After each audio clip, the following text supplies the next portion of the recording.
This is Solera Home Solutions, and I just wanted to update you on my Playroom organization that I've been working on.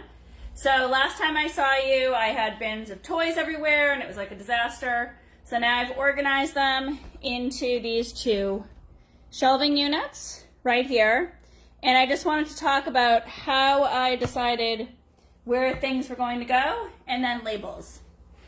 So if you look at the bottom, you can see that over here I decided to put trucks because that's easy for kids to put away. They can just roll them right into there. You have to remember, whatever your organization is, if it's not easy and it takes you more than 3 seconds, a kid is not going to do it. So you have to just keep that in mind. Then I also kept heavier toys, like I have this bin right here of magnetiles. These get kind of heavy, so these are also on my bottom shelf. So just thinking about how heavy something is for little arms and little muscles to put away is really important. And then also labeling. So at one time in my life, none of my kids could read, or only one could read.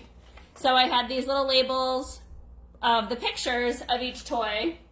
It's made with a lamination label. You print it and then it self-laminates, and I stuck it to this little tab. So now that I've reorganized and all of my kids can read and we've outgrown some toys, I need to update my labels. So I have an old label. We used to have trucks that look like that. So I'm going to tear that label off now. That's how amazing these self-laminating labels are. I think they're Avery brand. But anyways, I just would stick that on and then stick it on the toy, because if things aren't labeled, then things don't go back where they belong. So now I have my blank tab. There's just like a little hook on the back that goes onto the bin. It stays on. I haven't really had a problem with them falling off. These came from Target, so I really like those. Then I have my label maker. It is, let's see, P-Touch Brother. I don't know, it's probably like the oldest label maker in the world. But let's see, so we have dinosaurs in here. So I'm just typing in dinosaurs, hitting the print button, and you can see there's a little piece of paper that comes right out. Okay, I click this button and it cleanly cuts it off. It's a nice straight edge. The back of it peels right off.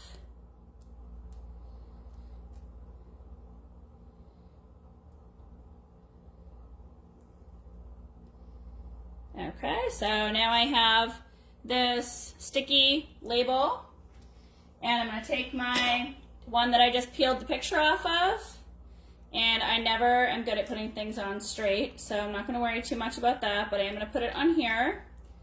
So I just put it on there, tuck it on my little bin, and now the kids can clearly see that that is where dinosaurs go. If you don't have things labeled, your kids aren't going to be able to read your mind. So the most important thing for me is that they can just clean up quickly and then find what they need next time, so I'm not finding it for them. So that's my tips on how to organize a bunch of toys in shelving, kind of like that, and then my taller things are on top that didn't fit in a cubby.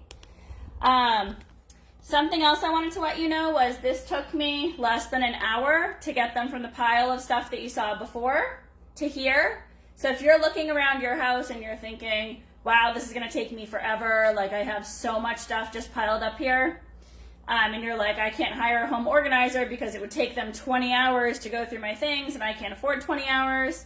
Just something to keep in the back of your mind is that because we do this a lot and we're professionals, it doesn't necessarily take us as long as it might take you to get things in an organized fashion. So it did go pretty quickly, and now I can continue on into another area of my playroom. All right, it looks like it's going to be a rainy afternoon, so I'm going to continue organizing, and I hope that you are enjoying your day. Thank you.